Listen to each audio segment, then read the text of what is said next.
Quand on parle de la justice Ousmane Sonko wax na du benn du ñaar que plusieurs plaintes moom ci pom déposé na ko au niveau de la justice mais amu ci benn boo xamante ne woo nañu ko wala boo ko mu sentir que ne quand même justice bi nekk na fi pour ñëpp parce que moom say plainte am na ci lu mu aboutir par contre lépp loo xam ne moom dañu ko plainte contre sa personne les choses quand même s'emballent est-ce que taxul peut-être par Moussa jàpp ne état de droit bi ñuy wax am na tagatéeme. xam nga dafa am procédure pénale ce qu'on appelle la procédure pénale dafa am infraction flagrante ak infraction yoo xam ne elles sont pas flagrantes yow yaa koy dénoncer jéem ko poursuivre foofu da ngay am problème. donc yow bon non dafa nag rek c'est-à-dire affaire Mame Mbaye Niang dafa nekk loo xam ne dafa am support médiatique c'est par voie de presse c'est une circonstance même aggravante mooy problème mu Mame Mbaye Niang bi xam nga problème Mame Mbaye Niang ku honnête xam ne dañ ko wax en public. Et déclarer qu'il y a des preuves en public et tout. Donc, Lolo, il n'y a pas d'équivoque. Même que là-bas, ça pourrait être une citation directe, je pense, et que facilement, on peut les juger quoi, Moudem. Ils ont affaire à Adji Sarr. Le problème qui se pose fondamentalement, c'est la relation de cause à effet. Vous me suivez bien? Oui. C'est la relation de cause à effet. Pape, il connaît bien, il est fort en procédure. C'est la relation de cause à effet. Vous savez, la relation de cause à effet. C'est ce qu'on appelle la coïncidence gis nga une femme gis nga li ñuy wax yëpp di ko théorie ci Adji Sarr ni comme li ko kii waxee Abdou Aziz il faut un procès pour régler ko gis nga même tey bu ko état bi par alchimie buñ ko jéemoon a régler yaa ngi may suivre bien jéem mu tëdd noonu dee kenn du ko wax da koy suivre plus gravement da nga gisaat même bu nekkoy président la da nga gis ñu ko ci songaat di ko indi problème ba problème bi du réglé wu mukk gis nga autorité de la chose jugée dafa baax ci affaire Adji Sarr il faut qu'il y ait l'autorité de la chose jugée pour affaire Adji Sarr parce que gis nga toutes les allégations même le médecin qui parle am na sax ñu dem ne médecin bee ko njëkk a jël si dafa dem ba yóbbu ko ci la xam ne waayam bi la ñuy wax voilà justement kii di wax oto bu ko yóbbu non am nañu ko oto bu ko yóbbu le médecin en question moo ko jël si yóbbu ko dégg naa bi mu demee ba pare la yëg histoire bi def ko gis nga aussi le problème des procédures au niveau de la section de recherche c'est la procédure là elle était incomplète c'était pas la bonne procédure mais ñu bari dañu yaakaar ne procédure pourquoi non du procédure boobu da ko complété après génne ko gis nga histoire fan la erreur bi def nekkee ci moom mooy quand on lui a dit que est-ce que vous êtes prêt à faire la biologie moléculaire c'est de la médecine légale complète les histoires de crimes et de délits aggravés il faut qu'il y ait de la médecine légale et ce qui avait amené ñu ne ko da ngay def biologie moléculaire mooy ADN fan la daanoo mooy bi ñu ko waxee dañ lay est-ce que nangu nga def test ADN dafa doon wax ne je suis d'accord mais vous me discriminez avec quelle substance léegi moom mu demander à ce que moom mu désigner boppam un médecin biologiste wala benn laboratoire ñoom ñu indi substance bi mu yor mu dem il se soumet au test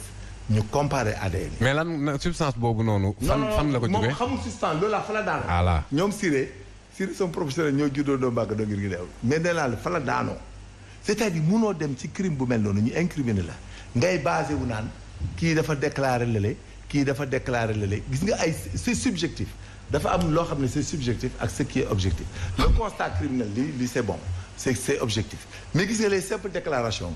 moo tax ñuy prêter serment booy nekk témoin parce que day nekk une fausse déposition à l'audience d'une cour pour ñu mën la jàpp parce que des fois c'est pas fiable mais son problème le Maham quand il a fait l'instruction le jour bi mu ne ko da ngay def biologie moléculaire ñu def ADN bi il fallait que mu dem def test bi jël laboratoire ñu jël benn substance bi indi ko ku nekk 2 expéditions ngay indi pour la contre-expertise et de là-bas foofu booba mën nañu am ñoom duñu indi substance bu ñu indil substance xam nga kenn du ko comparé bu ñu indil substance mais mu dem def laboratoire ak ñoom mais loolu c'était plus rapide on lui avait donné une fenêtre boo xam ne kooku bu ci demoon day gën a gaaw mais musoo gis ci àdduna gis nga linéairement surtout affaire les infractions là yi ñuy wax nii yëpp fii le cas là c'est une affaire subjectivement politique c'est-à-dire c'est une infraction de droit commun commise par un politicien et les gens veulent la politiser. mais Major. Dans cette affaire-là comme ni ma ko doon waxee sànq ak Aziz. yow jàpp nga ne quand même c'est une affaire purement privée. non c'est xam nga mais lan moo pourquoi Aziz est là pour défendre Adji Sarr. gis nga non je t'en prie. Je suis désolé. non ne faites pas tous les défenseurs d'Adji Sarr sont de même. non ne faites pas d'accord. mais tous les ne faites pas je retire. tous les défenseurs d'Adji Sarr sont de Benno Bokk Yaakaar. yow tu défends Ousmane Sonko? Non, pas du tout. Ah si, je défends le droit. Alors, tu m'as érigé en juge d'instruction ici tout à l'heure.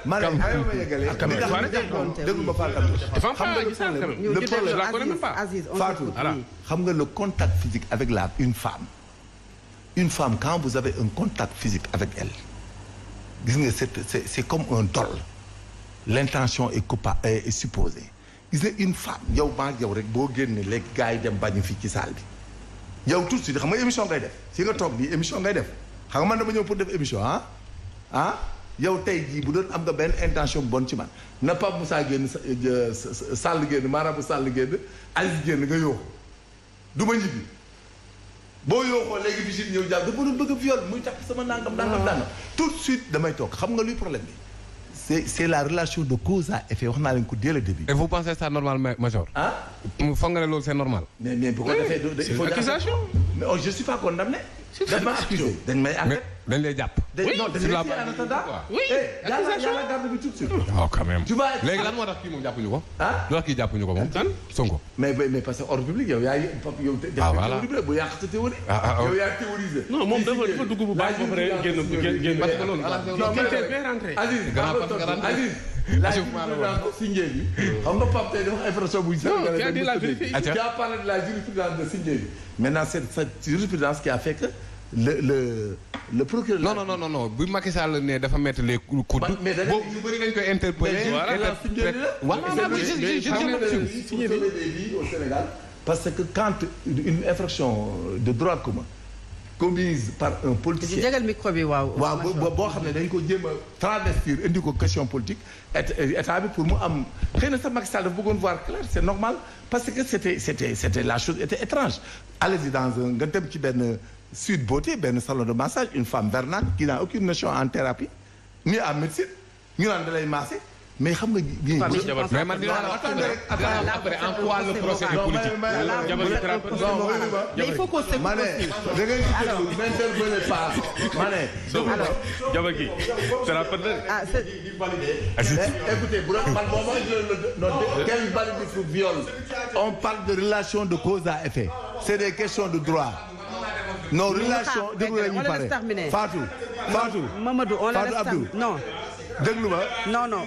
nañ noppi xaar non vous ne dirigez pas le débat Aziz. ils n'ont qu'à attendre que je termine déglu ma Mamadou Sall déglu ma vous écoutez oui. vous écoutez on vous explique la relation de cause à effet en matière d'infraction gis nga le gendarme su ñëwee c'est un principe de constat moo tax local ni un criminel soit il emporte avec lui des éléments de preuve ou il laisse sur les lieux un élément de preuve partant de cette théorie moo tax ñu ne soo ñëwee ci scène de crime tu fais la rétention de tous ceux qui sont sur les lieux pourquoi moom la ñu dina la discrimination parce que tu peux trouver des empreintes digitales des empreintes biologiques des empreintes de pas des empreintes de dents des douilles et autres donc tu retiens tout le monde da nga fay fekk ay innocents xam ne dañu doon romb mais ñëpp ngay téye boo leen téyee ci ngay dem discrimination da leen génn benn par benn c'est ça la théorie des investigations criminelles.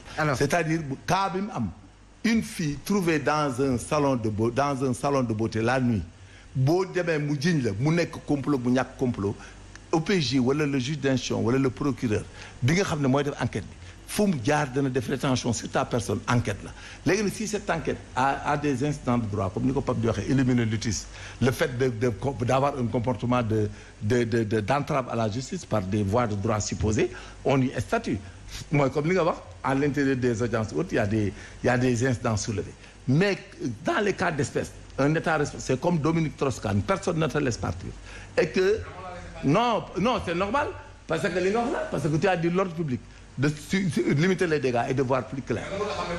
non dama ne du procès politique. parce que ma prouver la ko question d'ordre public. bàyyi ma prouver la ko d'ordre public la dafa preuve laa lay jox preuve. nous sommes dans une vie. c'est la continuité moom s'il devenait président de la République il peut un jour avoir un adversaire politique qui viole des filles et qui les tue bu leen jàppee si ngeen politique. bu boobaa du ko mën a jàpp tuuti rek dama lay wax rek. dama lay wax yaa joxe parole joxal Aziz. non maa ngi ñëw ci yow Moussa est-ce que aujourd'hui Aziz yéen du amu leen intérêt pour que quand même les choses reviennent à la normale parce que li ñu jot a gis ci journée tay bi à Ziguinchor ak yeneen localités yi. dama bëggoon revenir tout à l'heure sur Sow. il a fait une très bonne entrée en matière en parlant du droit. benn instant mu génn ci droit bi nekk pastefien di défendre benn affaire. man je ne défends pas Adji Sarr je n'incrimine pas Ousmane Sonko. man je défends la République. Sénégal bi nu toll la République est insultée balafrée malmenée par des gens qui sont entrés par effraction en politique. c'est-à-dire que des gens qui ne jamais mosoo ñun man pendant ba ma amee 18 ans ba léegi maa ngi def politique nekk dans le mouvement étudiant ces gens-là je les ai jamais rencontrés dans la lutte jamais tey jii ñoom ñoo ñëw Sénégal indi fi politique bu bees ba nga xam ne saaga la sos la violence la gis nga faar fi nu tollu Sénégal débat bi mooy procès dina am maintenant c'est à Ousmane Sonko de choisir de sortir de cette situation étriquable bu mu nekk bi deux choix s'offrent à lui un qu'il accepte de se présenter devant la juridiction nous avons un procès contradictoire deux mu bañ a ñëw nous juger que par contumace. Et vous qui devrez assurer la sécurité des biens et des personnes. Non mais quelle sécurité des biens? Mais la sécurité des personnes des biens sont sauvegardées donc koy gérer. Et puis fii xam nga Sénégal ñun bu ñu nit ñi yëpp ñun Sénégal lu nekk ñun nous sommes des combattants on s'est battu ici mais procureur Aliou Ndao qui se permet ici di wax naan war nu toj oto bi war nu ko forcer mu dem qu'est-ce qu'il a fait à Bourgi Bibo ku am problème mu xel tëdd ci hôpital nu dem démonter perfusion yi diri ko indi ko hôpital tëral ko. non ça va pour dire que. elle est intelligente. bon Karim Wade quand il a dit qu'il va plus se présenter Karim Wade quand il a dit il va plus se présenter Karim Wade quand il dit qu'il ne va pas se présenter devant le juge dañu dem fekk que sa cellule am jëli ko ba gaañ ko tànk indi ko devant le tribunal donc tous les citoyens. Le procureur Aliou Ndao était sous l'ordre du ministre. Qui était sous l'ordre du président. Donc qu'il accepte que la justice fasse son travail.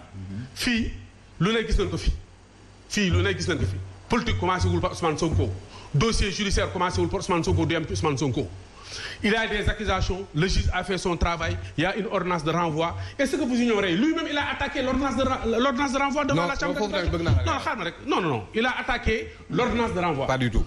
non attends. Pas du tout Aziz. non Sow. bàyyi moom ma expliqué. non doo ma expliqué xam naa li may wax. atiwaat ñu dem. après naa la parce que doo ma nekk juriste nag quand même. naa la tontu ci loolu. voilà dama ne la il a attaqué l'ordonnance de juridiction. fi mu nekk procès lu ñu jëm. et le procès je dis que c'est un horizon indépassable. le procès va se tenir. il appartient à Ousmane Sonko d'exiger un procès contradictoire mu ñëw article 414 kii yu muy wax yëpp.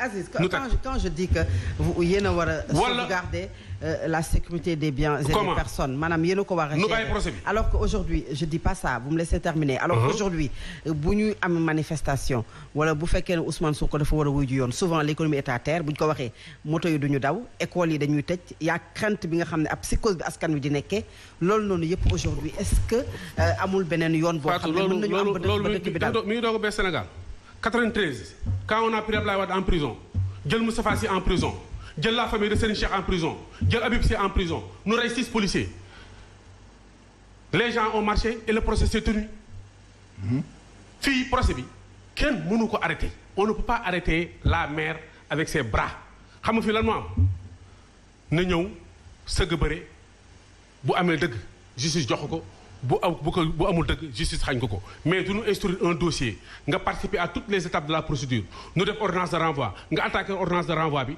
nu woote procès nga ni doo dem ça il le dit mais je pense que Ousmane Sonko s'il a un projet pour le Sénégal il a intérêt à se présenter devant le juge parce que kii lu mu wax ni bu ñu ko jugé par contumace il est fini parce que au bas mot il prendra moins de 10 ans c'est la loi et ensuite pour contumace bi dañ. kii mu ngi jugé di. non jugé wu ma non Antoine. il est jugé il sera condamné. loolu du la loi dit par contumace. tu prendras pas moins de 10 ans. parce que c'est aggravé. pour nga dindi ko. où est-ce que la loi dit ça. pour nga dindi ko da ngay dem constituer prisonnier nu reprendre procès bi ngay jóge prison di dem donc autant def ko léegi. c'est ça. autant def ko léegi. c'est vrai xam nga lu ma bëgg a xoolal bu leen dox ci xelu Sénégal yi. la manipulation a trop duré xam nga yooyu wax naan Chez nous, nous l'assumons. Nous l'assumons parce que nous avons la gestion du pays. Le président de la République est le garant des institutions et doit faire fonctionner les institutions. Il n'y aura pas de tentative de coup d'État, ni de tentative d'entraver à la fonctionnement de la justice. Gis nga opposant yaa ngi Ziguinchor dara yóbbu leen fa. tontine nañu nekkoon dañu natt ñoom dina amoon tontine natt nañu dañuy toj kees de Ziguinchor ku nekk da ngay dem jël sa wàll taxaw gis la pour bu ñu rey Ousmane Sonko nga toog ci tombam jéem a jël militants yi. loolu moo fi am. loolu sa xalaat la il ne soutient même pas. Aziz loolu sa xalaat la il ne soutient même pas Ousmane Sonko. loolu sa xalaat la quant à Barthélémy Dias ce que tu as dit là quand même il faut être juste avec les gens. Barthélémy Dias muy politique Ousmane Sonko politique. 2009 c'est Khalifa Sall qui a gagné Dakar. Et aujourd'hui vous 2014 c'est Khalifa Sall qui a gagné Dakar. Ça c'est mais Khalifa Sall il est avec une équipe. Donc Barth est un fer de lance. Donc vous ne faites pas le sommet. Ousmane Sonko n'a rien fait pour Barthélémy Dias. Vous aussi vous attendez aujourd'hui pour défendre. Non je ne défends pas. Il faut être juste avec les gens. Ces gens de Pastef là il faut leur dire que ni. Il faut dire que cette manipulation yi ne passera pas. Xoolal les Sénégalais en ont assez. Les Sénégalais sont fatigués. benn nit nga xam ne il ne propose absolument rien au Sénégal. Vous n'avez jamais entendu les gars de Pastef parler d'économie, parler de croissance, parler d'agriculture, d'élevage, d'infrastructure. Non, gatsa dem leen ngeen dee kaay leen ñu xare loolu moo fi am et ça doit cesser. C'est un procès privé. Une affaire privée entre Adji Sarr et Ousmane Sonko et là c'est la justice qui va le juger. Alors, et demain, très bien, si tout va bien, la justice va le juger, ils vont renvoyer, mais de toute façon, cette question-là sera jugée. Ousmane Sonko, s'il ne se présente pas, il sera considéré, il a bien du tout et il sera cherché partout, traqué et arrêté quand il a déjà fait son jugement. Alors, Mamadou, aujourd'hui